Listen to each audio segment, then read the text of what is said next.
যে ম্যাথ সেটাও দেখলাম। এখন রোধ নিয়ে আমরা গ্রাফ থেকে রোধ বের করি। আমরা রোধ বের করতে পারি একটা পরিবাহীর দৈর্ঘ্য প্রস্থ এবং তার আপেক্ষিক যে রোধ বা রোধকত্ব সেটা দিয়েও বের করতে পারি। এটা একটা পরিবাহীর দৈর্ঘ্য এল, পরিবাহীর যে প্রস্থচ্ছেদ আমরা দেখতে পাচ্ছি এই প্রস্থচ্ছেদের ক্ষেত্রফল এ, এবং এটা যে উপাদান দিয়ে তৈরি, রূপা হতে পারে, রূপা তো হয় না, হয় রূপা দিয়ে আমরা তার তৈরি করি না, তামা হতে পারে, তামার রোধকত্ব আপেক্ষিক রোধ সেটা রো হতে পারে।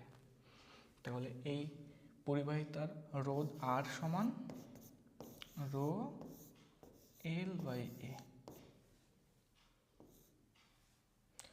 যেখানে রো হলো আপেক্ষিক রোধ, এল দৈর্ঘ্য, এ প্রস্থচ্ছেদের ক্ষেত্রফল। যদি ব্যাসার্ধ দিয়ে দেয় তাহলে আমরা বের করতে পারবো না, এ পারবো। এ সমান পাই আর স্কোয়ার। যদি ব্যাস দিয়ে দেয় তাহলে আমরা বের করতে পারবো এ সমান 1/4 পাই ডি স্কোয়ার। তাহলে এটাকে একটু মডিফাই করে লিখি।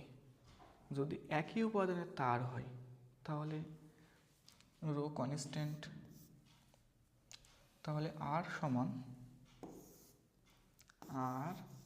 সমানুপাতিক এল বাই এ। দুইটি একই উপাদানের তারের যেটা দৈর্ঘ্য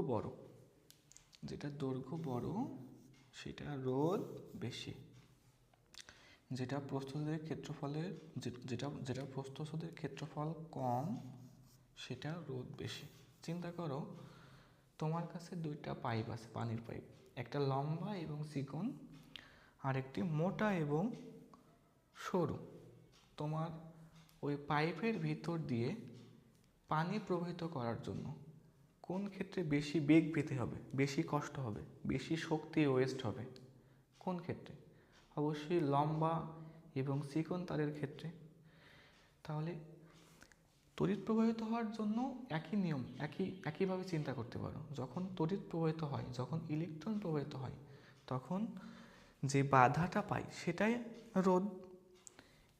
এবং তারটা যদি লম্বা হয় এবং যদি চিকন হয় তাহলে সেই ক্ষেত্রে রোধটা বেশি বাধাগ্রস্ত হবে, ইলেকট্রনগুলো বেশি শক্তি নষ্ট হবে। শক্তির কথাবার্তা আমরা পরে আসবো।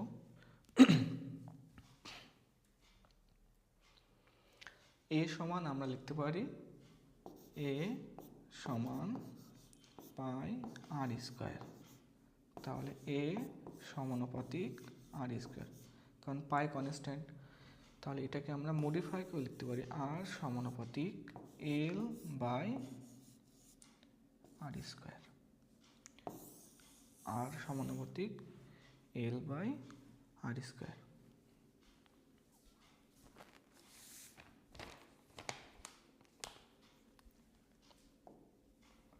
ভি সমান এ এল, আর এখানে লিখতে পারবো এ নিউ এল নিউ।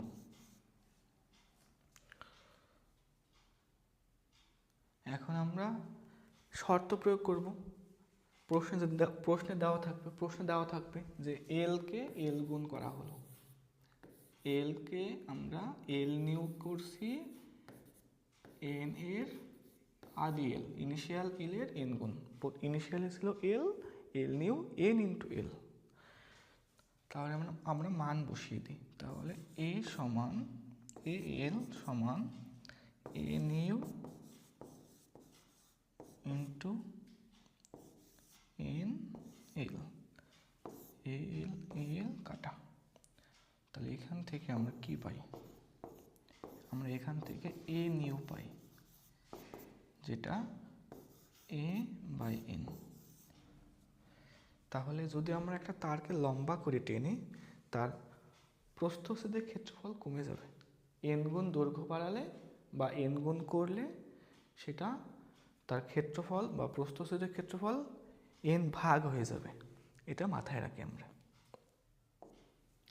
তাহলে আর সমান সমানুপাতিক এল বাই এ।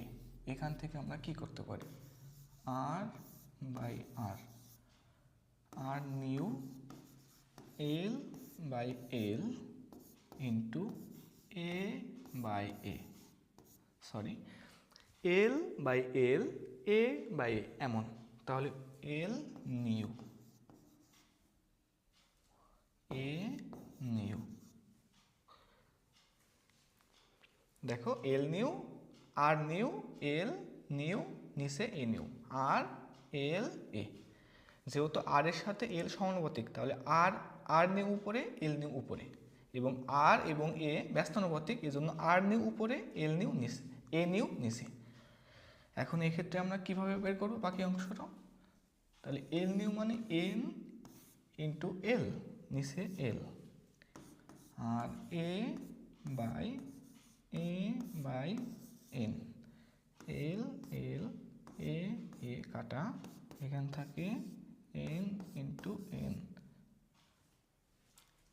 সমান এন স্কোয়ার। তাহলে এখান থেকে আমরা কি পাই, অতএব আর নিউ সমান এন স্কোয়ার ইন্টু আর। তাহলে একটা পরিবাহীকে যদি আমরা টেনে লম্বা করি, যদি এন গুণ করি, তাহলে তার নতুন রোধ হবে এন স্কোয়ার ইন্টু আগের যে রোধ সেটা।